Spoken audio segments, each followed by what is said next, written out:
immigration relief possible for people in that situation that, depending on their situation, I don't know them, I want to talk generally, but there's also help that they can get. As they come, they have the ability to file for asylum like other people do. They have the ability to do some of that work. They should really talk to somebody, either somebody on this panel or somebody else, but they really need to understand, I would say, what their rights are.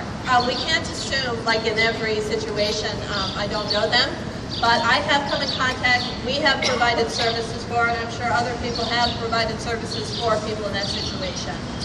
Danny or Veronica, anything you want to add to that with the human trafficking epidemic that's occurring right now? I mean, unfortunately, Ohio is in the top 5 states for trafficking. A lot of it domestic, state to state, but I have worked with some international people that have come from other countries thinking they were coming for a better job. Some of the agencies on the Refugee Services Collaborative have specific programs to help them. We also refer people to the collaboration to end human trafficking and the Renee Jones Center right here in Cleveland, and they both do great work. Danielle, real quick, Cleveland is known for a lot of things. The Refugee Services Collaborative is one of them. What is that before we go to Veronica? The Refugee Services Collaborative is a collaboration like none other in the country.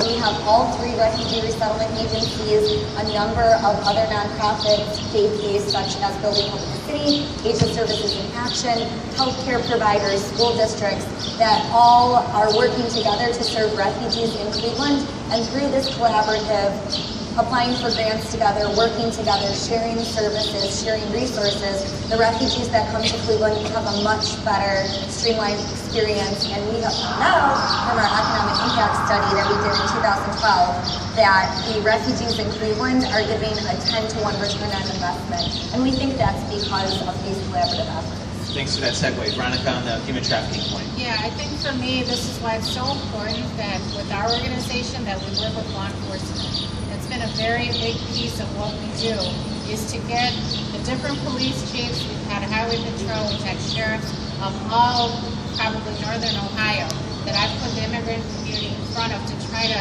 break down that wall of fear, because it takes a while for people to come forward. It's a taboo subject in the immigrant community. They might not want to talk about it. I have confronted it in my work many, many, many times. And fortunately, because of these interactions that we have where we get law enforcement in front of the actual immigrants themselves, where they can interact together, I think it's so important.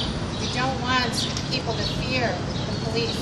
We want them to feel that they're approachable, and that way it's good for all of us because people can come forward and report things. And so I do a lot of work in that area.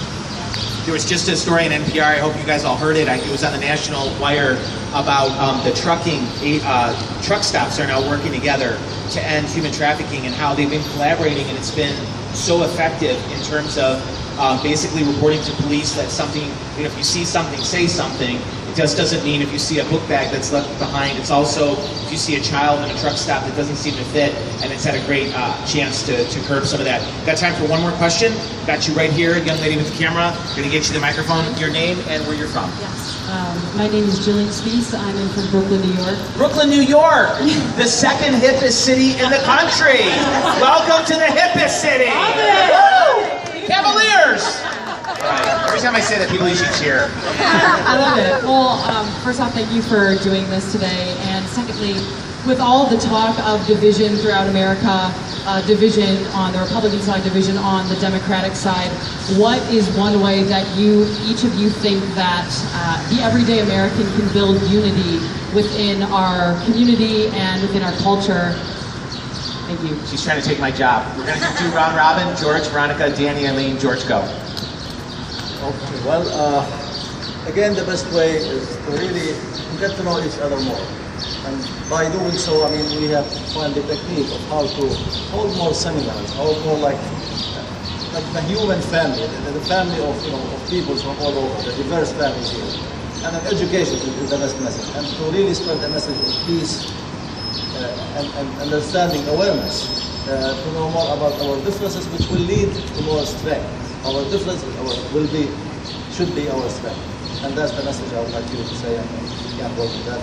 Among all the different organizations, international, organization. And to say that Cleveland is not the best or one of the best welcoming city, and now we have the leadership of Mr. Silverman here, with Governor Cleveland, to bring more immigrants here to the city, and they know it. And my voice, actually, and my role is to, of course, speak about that, say how welcoming our city is, of course. When we need more awareness of cultural barriers to human interaction, as I mentioned earlier, we should do it more often and get to know each other more, so we have this message of love and peace instead of division and building walls and these bridges, break down those barriers to our interaction and communication. George, how do you say welcome in Arabic? Ahlan wa sahlan. Thank you. Veronica? For me, it's been something simple. I go by Martin Luther King when he said, "Nonviolence in words and deeds." Words and deeds. So I believe very much in that. And what are we saying? Even myself, I catch myself and check myself if I'm posting something on Facebook like, this politician is, I just really, what am I saying? Does this person have family? Is this going to insult or hurt somebody? I really have been more and more careful about that because words can be violent. And so I think all of us, if we just examine our own speech and what we're saying and what we're posting, I think it starts like that. And you say bienvenidos en español. ¿Cómo se dice bienvenidos en Hungarian? Bienvenidos. In Hungarian. Oh, in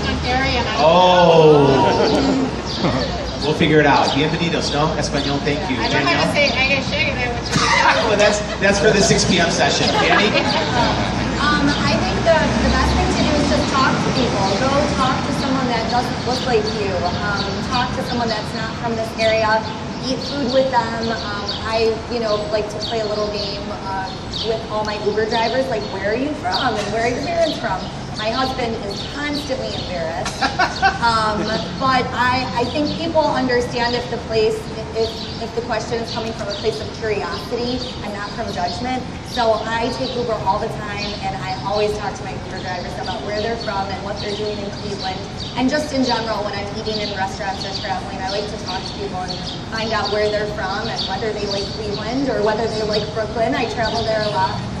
So I think just talking to people is the best thing. Thank you, Eileen. I would like to mention, we haven't mentioned it, but one of the things that we do is a mentoring program where we train Americans to go into a home of a newly arriving refugee family, working with the 3 resettlement agencies. And what we say is, for 6 months, will you go once a week and just help welcome this family? Will you help to understand what the culture is? Where do I take my children that is safe? Where is the park? Because many families are afraid to leave their home because they don't understand where they live. And through that, when I do the training, I take them back to the point in America that used to be Little House on the Prairie, used to be the Waltons, where a neighbor was a neighbor, where the person next door to you, you took care of. It didn't matter what they looked like, where you took in a child, where that child had nobody. That used to be what America was.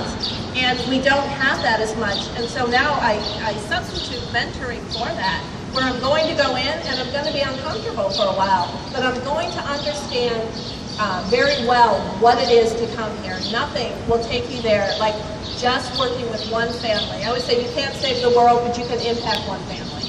So Eileen from Building Hope in the City, Danielle from Us Together, Veronica Dahlberg from Ola, and George Kusa from Margaret Wong and Associates. To quote the Waltons, good night, John Boy. Thank you so much for your incredible presentation. Let's give them a round of applause. Great job, guys. And Director Felton Thomas will collect my library dues immediately if you guys do not fill out your surveys. Director Thomas. Well, I just want to end by thanking our panelists. I want to thank our staff, the Cleveland Public Library. Please give the staff who put this together a big round of applause. Thank our collaborators from Shark and Minnow here for their work on this project as well. And then, of course, a big thank you to my friend Joe Simperman for all he did. Great job, Joe. Very shy. He's very, very, very shy. So with that, we have an opportunity. I think our panelists will be around for a little while, so if you want to kind of come up and have some conversations with folks, please do. This is what it's all about, having conversations.